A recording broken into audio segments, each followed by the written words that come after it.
Greetings, folks. Let's review and analyze the Black Panther. I'm sorry I'm a week late to this particular party, but I was traveling and I was also sick. Been kind of hard to get away and see a movie, but I saw it, so I'd like to provide you with analysis. Before I get into that analysis, let me provide a little bit of consumer information. Who should go see this movie?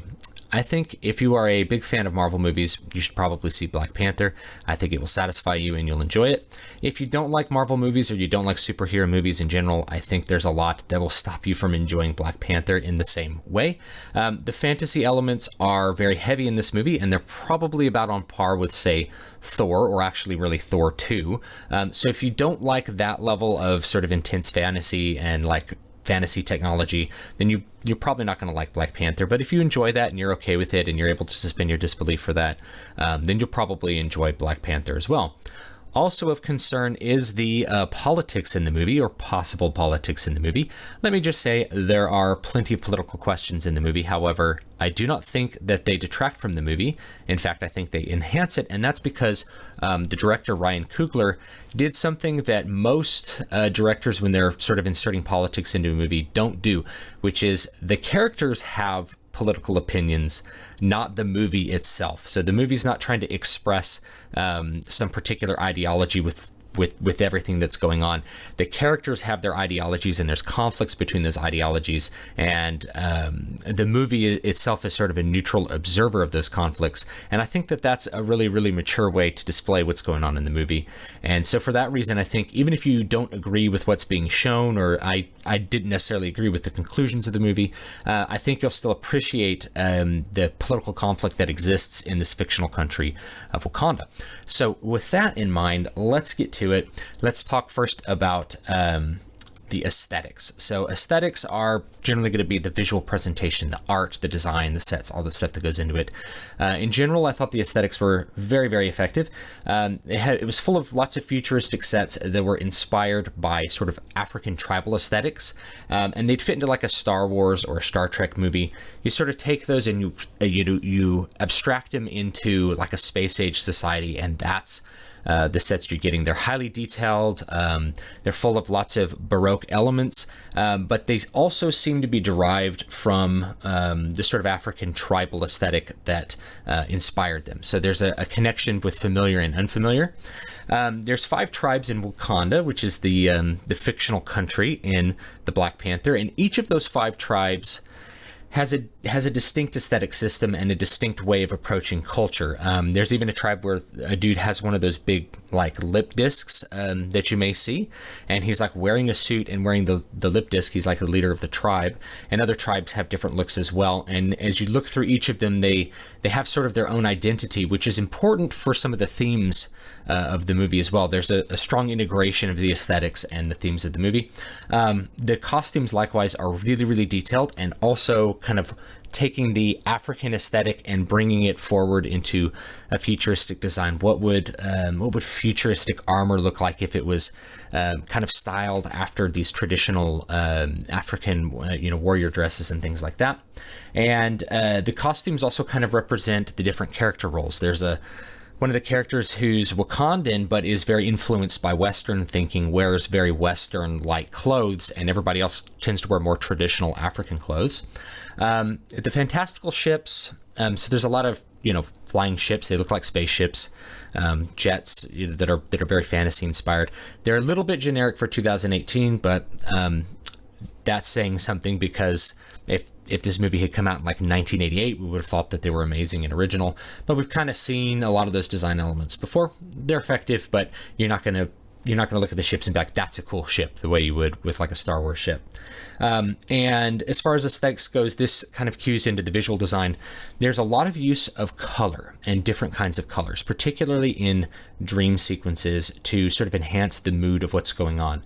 This is far from like a monochrome film, and it's also not sort of schizophrenic with its colors either. Each scene chooses some of the colors that will kind of enhance the mood. In some cases, there's dark blues, and you have a whole set that's sort of centered around dark blue. Other cases, it's bright reds, and in the dreams, it's this mixture of purples and pinks in some different cases to produce a strong sense of kind of longing, because when the characters are in the dreams, they tend to meet their ancestors who are dead. And because we have this, I mentioned the look was familiar and unfamiliar at the same time. Because we have this sort of familiar tie to an aesthetic we might know about, everything feels like it could be real as a result. It doesn't seem weird. It seems like it makes sense in its own environment. And I do think it's a really good break from the standard Marvel look. In fact, I think this whole movie is a good change of pace for sort of rhythm of these Marvel superhero movies that have been coming out for quite a while now. So overall, I give the aesthetic presentation a 9 out of 10. Thought it was great. Each of these tribes has a different sort of look to them.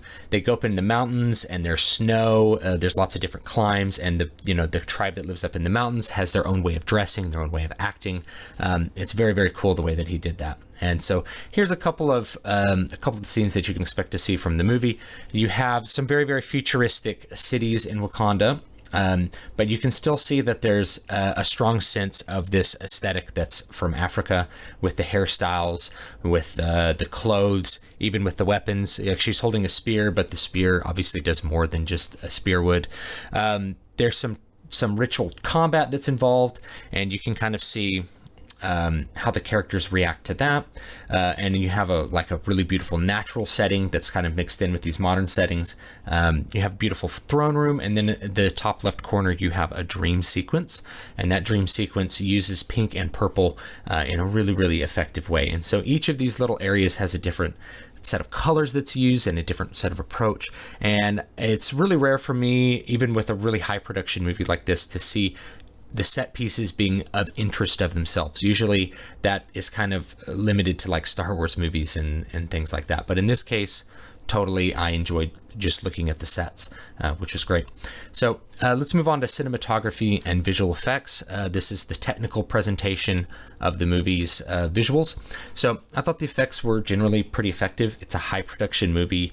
You're not really going to sit there and be like, well, these special effects are bad. However, there's still plenty of seams. There's places where you notice, character is CG'd. Instead of using a stuntman, they have a CG Black Panther. And the lighting and the texturing on him is just slightly off enough for you to see the seams of where things happen. There's some CG rhinos that look very CG and kind of odd. I mean, they're as good as you're probably going to get with a CG animal, but the seams are definitely there. The other thing with the effects is, as far as a pro to their effectiveness, there's a lot of matte painting that's used that you probably won't see the seams on because it's so well done. But that's part of what supports the strong aesthetics, is that they used a lot of art in all the different scenes. The editing was tight in the action scenes, but loose enough in all the dialogue that you got to have characters really act. You got to have actors act. You got to have characters have expressions. It really took their time with the dialogue, even though the movie was fairly fast paced, and it was a little bit over 2 hours. And in that 2 hours, you're pretty much full of story and very good character development. But the action is edited tight enough that you're still going to feel very exciting with the action. So it's kind of two different editing styles going on: that modern tight action editing, and then a little bit more old school presentation of the dialogue, where we really get to spend time listening to the characters and watching their faces. So both of those things were good. One thing I will note is that in some cases with the tight action, 24 frames per second feels a little too slow for us to see the action. Things are happening so quickly, rather than things just a fast series of events, things are maybe moving across the screen so quickly. In one frame they're here, in the other frame they're like across the screen, and so it creates a little bit of a jittery effect in some cases. And in one case, this was actually very effective. Rather than being distracting, it was effective. And that was an early scene where the Black Panther attacks this convoy, and he's like, he's beating up all these villains. And because it's in the dark and they're trying to shoot him, they only see these little frame, short motion glimpses of the Black Panther. They don't see him sort of fully move. We don't see all of his actions very, very clearly. So that's both a good and a bad thing. 24 frames per second's been the standard sort of movie frame rate forever. And I think Peter Jackson shot the Hobbit movies originally in 48 frames per second, and there was a big uproar. However, I think 48 frames per second actually probably would look pretty good in a lot of action movies. And I think we should give a chance to think outside the 24 FPS box. That was just something I noticed with the really tight action. And the tighter that you edit the action, the more the frame rate is going to inhibit your ability to understand the action. And I did mention great combinations of matte painting. So there's a good combination of matte painting, CG, physical sets. They all meld together really, really well. So it's definitely top-notch production in that case. So overall, I give the visual effects an 8 out of 10, and that's because in a lot of cases I noticed the seams. However, they're really effective. You know, that's a good score. So overall, I did like them quite a bit. So let's talk a little bit about the score. Overall, I thought the score was effective in most places. However, it's a little too eclectic, and really instead of being eclectic, it comes off as just schizophrenic. There's no cohesion between the different musical pieces that happen, and in some cases, the transition is really jarring and off-putting, and I didn't really like it. It also, this is a positive point, it had lots of sort of African-inspired instrumentation, lots of African-inspired rhythms. However, those are also drowned in a type of score that I don't really like, which is what I call the dissonant score. It's a very modern style of Western score writing in movies, where essentially you have the theoretical elements of orchestration class used in a given moment for effect, but not carrying with it anything of any kind of lasting value. No themes, no melodies that you remember past the point at which they happen. So I left the movie not remembering anything particular about the score other than the jarring transitions of it. And this was especially true when there was all of a sudden some use of some pop music sounds in the middle of what's going on, like maybe an urban American rap style beat happening really in close proximity to standard orchestra music, and it feels a little odd. Felt a little odd and off-putting. Even though these themes kind of represent the characters in a strong way, there wasn't enough cohesion between that for it to really be effective. So overall, I thought the score was a 5 out of 10. That's actually not a good score, but it's not a terrible, terrible score. It's a mediocre score. Sound design is another weak point of the production of the movie. So it's actually a really compressed sound compared to other action movies that you're expecting to see in the theaters. So I call this loudness wars production. It's kind of coming home to movies, and it's mostly because movies are being watched more and more at home. And when you're at home, you need more and more compression at home, because your home theater system, having really loud things, your system may not handle it. And a lot of people watch it on a movie without a surround sound system or anything like that. Or you have neighbors and you don't want to wake them up. So compressed sound is more suitable, I think, for the home environment. And we got kind of a compressed sound in the movie. And as a result, a lot of the action things don't really have a lot of impact. They're not really louder than the dialogue. They're not really louder than the music. And compare that to like a Star Wars movie where like lightsabers hit and they really pop and explode, or other action movies that have sound design that has an ability to produce some real spikes in sound to sort of add to the excitement. This one just didn't really have it. So in terms of sound, you probably wouldn't lose anything by watching this movie at home. And the sound effects themselves are not particularly interesting. They're fine, they're effective, they do their job, but you don't hear something that's like, whoa, that sounded cool, right? That sounded different. None of them are really memorable or have an impact. There's no like shotgun blast like you had in Terminator 2. There's no lightsaber crackles. There's not even like the big sort of explosions that happen from like Iron Man's hands in that original Iron Man movie that kind of have an impact on you. So overall, I give it a 5 out of 10 in the sound design score. And remember, those two are weighted together, so they really count as one 5 out of 10 score, not two, because I feel like that would have brought down the production a little bit too far. And these are really kind of operate in one unit anyway. So the overall production, let me give you a couple of insights. I thought the visual presentation is really top notch, and there's plenty of visual interest in every single scene, as well as exciting action. So the set pieces themselves look great too. And although the sort of the fighting style was pretty unrealistic, it was still, I think, pretty effective. There's some sort of melee fights that go on. There's some melee combat, and it's not a very realistic presentation of melee combat, but I think there's a general perception audiences don't like realistic duels. Realistic duels, like if you were to watch The Duelist, which is a Ridley Scott film from the 70s with Harvey Keitel, it's very, very realistic in terms of the way that you would duel with swords. And it's tense to me, but not as exciting as I think what people think modern audiences want in fights. So you get a more modern sort of everybody's hitting each other yet somehow not able to land any particular blow of bad dueling. But it's okay. And then, of course, the other action scenes are very fantastical. There's a seemingly endless bag of gadgets they can pull out to blow things up, which you may or may not like. But if you like James Bond movies, you'll probably be okay with it. And the extremely fantastical presentation of its subjects is its strength, because that provides a lot of the visual interest, but it's also kind of its limitation, because I think it could off-put a lot of people who aren't able to suspend their disbelief, or just gonna be like, oh, here's another person having an endless duel with super sharp weapons. That's not realistic.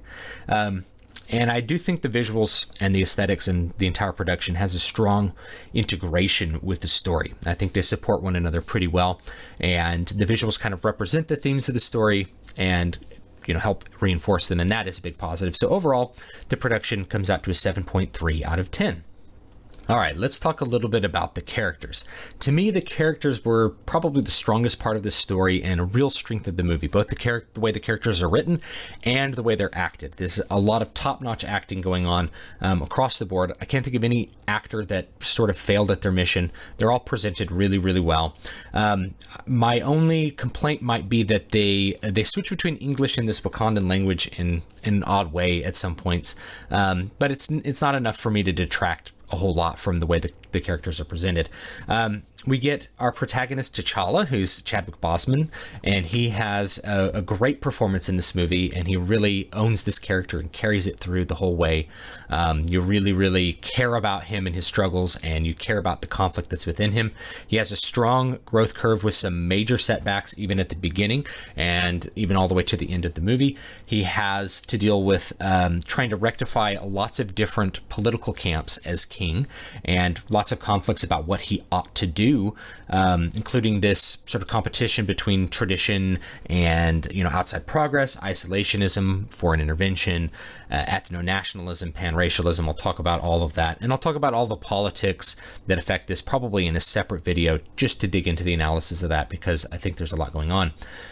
The antagonist, this is another strong point of this story. You have an antagonist called Killmonger, played by Michael B. Jordan, and very well played by him. He plays like a typical, I want to say typical, he plays like a very strong-willed American character, like a former military American character, but representing kind of the Black American experience. He has his own growth arc, which is really rare for a villain, and he has really strong reasons to believe what he's doing is what should be done.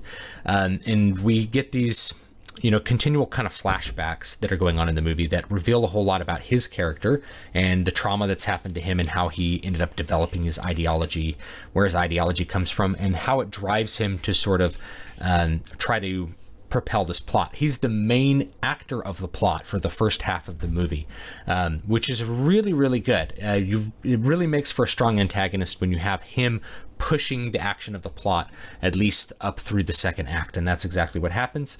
And he's genuinely threatening to the protagonist, and it has a frightening sort of strength of personality and physical strength, and sort of strength of will that comes across really well. And I think that's sort of a testament to Michael B. Jordan's performance of that character, as well as the way the character was written. Both of those things work really well together. The other thing about the characters is, besides this protagonist-antagonist thing, you have all these supporting characters, and they all have their own opinions, they have their own conflicts, they have their own little growth arcs that happen in the movie, again, which is really rare. And I think if you were to cut this movie down shorter than what it was, I think you would have missed a lot of this great presentation. And because these characters all represent political perspectives and ideas and ideologies, I think losing any of these characters would have been a big negative to the movie. So it's great to have them in there, and I think they're very effective. One of them is Nakia, who is T'Challa's sort of love interest in the movie, and she has this big conflict over like staying at home and being part of your home culture, and going out to the outside world and affecting the world in some way, and this sort of competition between culture and progress that goes on is sort of a strong driving factor for her, and she has to resolve that through the actions of the plot to decide, are you going to continue to be this sort of expatriate, or are you going to embrace your roots? You have General Okoye, and she's kind of torn, especially in the third act. This is her big active conflict. She's torn between having to serve the roles and duties of her culture and her position, her political position, and doing what's right, because doing what she's legally required to do sort of forces her to support somebody who's evil and wants to do evil things. And so there's a strong competition there between ends and means. You know, my means are me doing my cultural duty and being this general and supporting Wakanda, and the ends are I'm working towards a bad end, and should I work towards a different end, but then sort of upend the process that I've bought into, because culture is a process. Culture is very process oriented. We have W'Kabi, who's Okoye's husband, and he's tempted by power, and he is actually on the opposite end of the political sort of conflict from his wife. He really wants Wakanda to be a political power outside and to sort of conquer and to use its military might and its technology to force the change that he wants to happen in the country, whereas Okoye is really more focused on the preservation of Wakanda in general. She's very nationalist and very sort of isolationist in a way. And so there's a conflict between a husband and a wife. The general only receives a real path towards resolving her conflict in the third act, when there's a big revelation to her. And I won't give you any more spoilers than that. Zuri, who's played by Forrest Whitaker, very well acted by him, and he's a good actor, and I usually like seeing him in movies. He has this burden of guilt of the past, like, how am I going to fix this secret that's been gnawing away at me? And you can kind of see it in the way his character's almost beaten down by the memories of the past. And we have a really good filmmaking technique, and where we have an opening scene of the movie that we don't understand until later in the movie when it's recontextualized, and Zuri's character has a lot to do with that recontextualization of that early scene, that really sets up all of the conflict that happens throughout the movie. So it's very well done in the way that the writing's able to, with this character, recontextualize the very first scene that we see in the movie, or one of the very first scenes we see in the movie, to understand the conflict and the driving forces of the antagonist. And then lastly, you have Shuri, who's T'Challa's sister, and she kind of represents Western influence on the outside. And there's a point where she calls a white character a colonist or colonizer.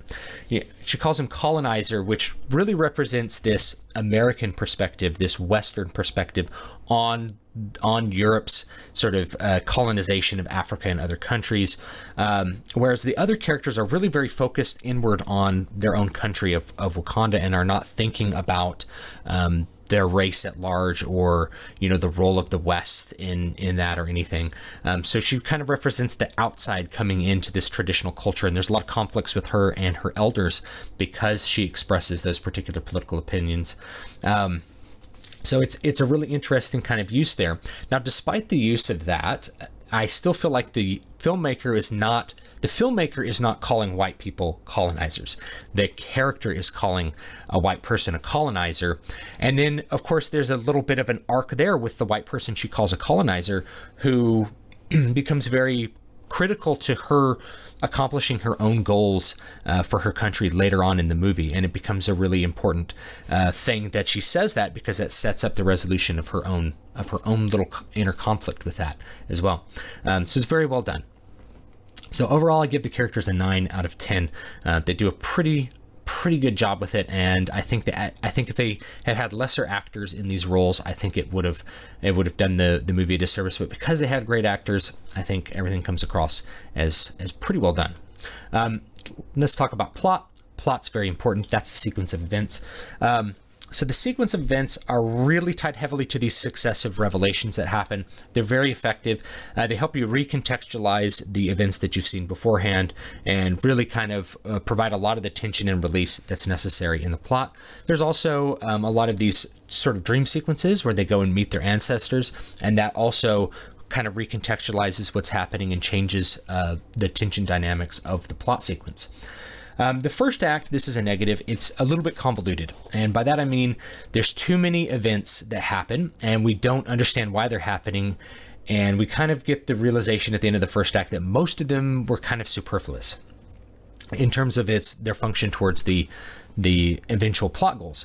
But I think that they were done to give a little bit more screen time to Andy Serkis, who's very good in this movie, as he pretty much always is. And his Claw character is kind of the boogeyman of the first act. He looks like a villain. He's angry. He says a couple he doesn't like Wakandans. He's a little bit racist. I think he's a South African character. He's a real caricature, and I think they wanted to give a bunch of screen time to him and show him being a real bad guy before they pulled the wool off and revealed who the real bad guy was, which was a Black American who had some very, very big ideas regarding pan-racialism and racial supremacy. So I think that's why it's done. However, because we understand that most of the events that the real antagonist is kind of involved in there are kind of superfluous, it makes the first act feel a little bit off. It could have been, I think, a little better executed.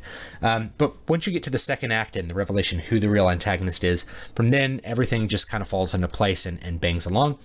The twists that happen, I think if you watched it, you might agree with me that they're pretty predictable. However, they're pretty well executed.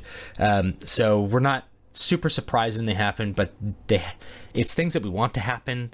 So there's always like a little bit of a conflict within an audience member. It's like you have tension of something wanting to happen, and then it happens, and then you're like, well, I wanted it so bad to happen, they had to give it to me, so I really expected it. But they're still well done. And I think the politics that sort of underlie the plot, and the characters themselves, they really, really drive the plot, and you'll understand that once you get to the second act of the movie. And without those political motivations, I think the plot would have been a lot less interesting.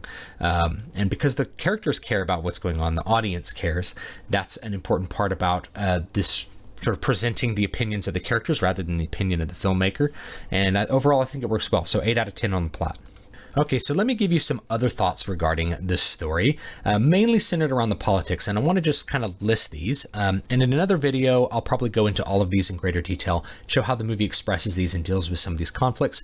But you have a series of political conflicts that are presented, and a character represents one or the other side, and that creates character conflict as well, which I think kind of enhances both the politics and the character conflicts in the movie. First big one, which drives the main plot, is the conflict between ethno-nationalism, represented by Wakanda and its 5 tribes, and Black Panther, the protector of Wakanda, not the protector of the race, versus pan-racialism, which is sort of the unity of an entire race, blacks as a race, Africans as a race, and pan-racial supremacy. Africans should overthrow their masters and rule the world, which becomes one of the driving forces of the antagonist. So the antagonist represents the pan-racialist idea. The protagonist, T'Challa, represents the ethno-nationalist idea. There's also the American Black perspective in these two sides, which is more race-focused, and the African perspective, which is more ethnicity-focused, more tribe-focused. There's a foreign intervention versus an isolationist view. Should we intervene in the affairs of others, either through military might or through aid, or should we restrict our access to our technology? Should we acknowledge the Prime Directive, which is a thing from Star Trek, where you're not going to interfere in other cultures, mainly to give them technology. If you give a culture technology prematurely, they haven't developed a culture that kind of is able to contain and properly utilize that technology, there can be a lot of unintended negative consequences. There's a really, really good quote that I don't think you'd be allowed to have in most movies. If we allow in the refugees, they will just bring their problems with them. And I'll talk about that in just a few minutes. Positive foreign aid versus conquest is a means of fixing the problems of the world. That's a conflict that's part of this ethno-nationalism versus pan-racialism idea as well. You have tradition, which is preserved prosperity, versus changing to suit changing times. That should tradition always be upheld, even though things have changed? Should the success of the past continue simply because it was successful in the past? How do those two conflicts resolve each other? Does a rich and advanced society have an obligation to help those that are poorer and less advantaged? This is a big question for the West. And when you do help, what's the result? And then finally, this is a big one. Where do your loyalties lie? With your family, your tribe, your nation, or your race? And that's the big conflict. Is the pan-racialist is like, you need to have more loyalty to your race. And the Wakandans are like, no, we have our loyalty to our tribes first and our nation second. And all of that, I think, helps the story. So overall, the story scores 8.5 out of 10. Which is a good score. General effect, overall, I did like the movie. I think it's a big change of pace, not a big change of pace, but it's a pleasant change of pace for Marvel movies, both in terms of its aesthetic presentation and its themes. It actually handles political themes pretty well compared to other Marvel movies. And this is the big one. I mentioned this right at the beginning. this is not a movie that preaches at you, in my experience, but rather the characters preach at each other. And that's a really different and more mature approach than having, sort of subjugating the entire production to some ideological bias that you have, like what you would see with, let's say, The Last Jedi, where you have all the men acting incompetently. Of course, the women end up acting incompetently as well. But if you're trying to express some feminist ideal by having all the men be bad and all the women be good, doesn't really come across as realistic to people. Whereas if the characters actually have opinions on those, they can exhibit them and act them out and have conflict with those, which is a lot more interesting presentation of the ideas to me, and a lot more, I guess, honest. So there is no instances of a man being shown as incompetent or inferior to women. And women are also incredibly competent. Everybody's competent in their role, and the conflicts lie in their ideologies, not in their ability to perform a particular task. There are growths here. A lot of the characters are close to Paragon status in that they're fully developed, they fully believe what they believe, and they still have a little bit of growing to do, most of them. The white characters are not inferior to the black characters. That's actually a good one as well.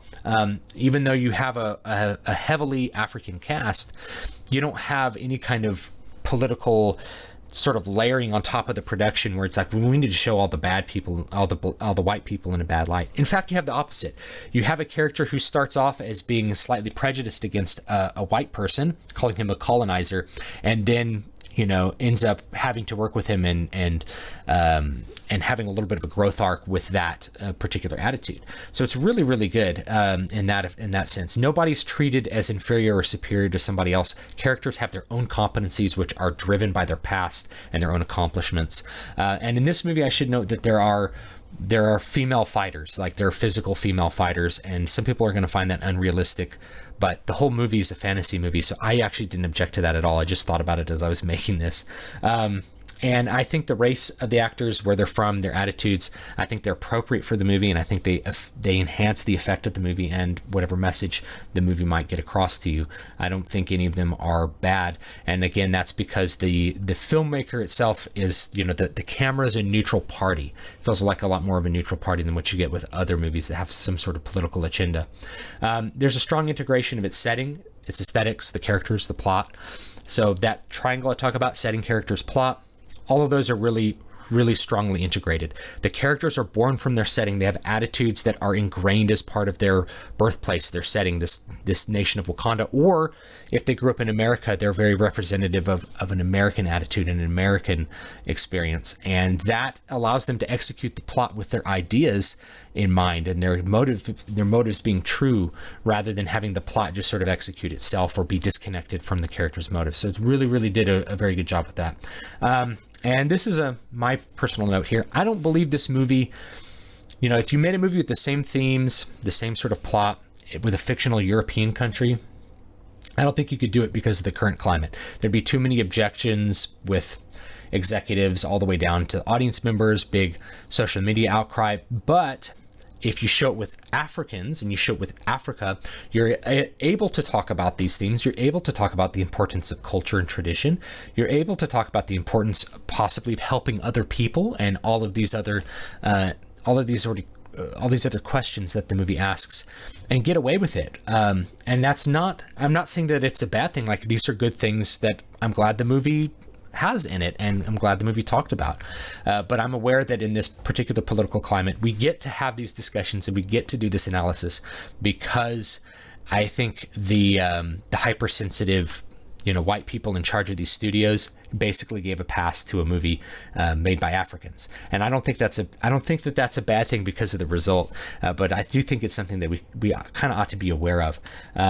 And again, we allow all the characters to speak for themselves. The Africans are speaking for themselves. They're not skewed through an ideological lens, which this movie could have easily done that and gotten away with it. But I think the director made the appropriate choices to show the conflict rather than be part of the conflict. While I don't agree with the conclusions of what the characters came to with the movies, with some of these conflicts, I understand how those characters could come to that conclusion. And so even if the director was like, well, I think this is the correct conclusion, I think you can see how the characters arrived there and still yourself disagree with it, or think, well, they should have thought about this other thing. I don't think it's necessarily a bad thing that the characters came to a conclusion that I don't necessarily agree with, because they showed the conflict. And if you show the conflict rather than just the solution, it makes for a much better and more engaging experience of the ideas that are in it. And I think centering the resolution, this is my last little quip about it, I think centering the resolution on the American inner city is a little bit odd, considering the actual horrible grinding poverty that exists in all the African nations that surround the fictional nation of Wakanda. Sub-Saharan Africa is full of violence, and there's big problems with disease. There's an AIDS epidemic. There's grinding poverty, massive social issues in Africa. And it would seem like I would see Wakanda going to help its neighbors, its immediate neighbors, rather than what they do at the end, which is basically help American kids, which grow up with phones and air conditioning and all kinds of things now. Even the poor American black kid lives much better than your typical African in Africa. And I think I would have been more sympathetic towards the conclusions of the characters if it had been a little bit closer to home, I guess. But I also understand why they were thinking of America, and you'll understand that when you see the movie, because it has a lot to do with where the villain's from. So overall, I like the movie a lot. I give it a 9 out of 10. That's my general effect. And so let's take a look at the overall score. 8.27 out of 10. That's a good movie for me. That comes across as a good movie. And I think most people that are like me would end up enjoying it. You don't have to agree with everything that goes on in a movie to appreciate that it's well made, that it's about important ideas, and that it presents his ideas well. And I think that's the case with Black Panther. So hopefully you'll give me your thoughts below as to what you thought about the movie if you happen to go see it, and what you agree with or what you might disagree with, or anything I might have glazed over in this particular analysis, something I might have forgotten to talk about. Please leave it down below in the comment section, and I appreciate you watching, and hopefully this has been helpful to you as a story creator or just as an audience member. And I will see you guys next time. Have a great day.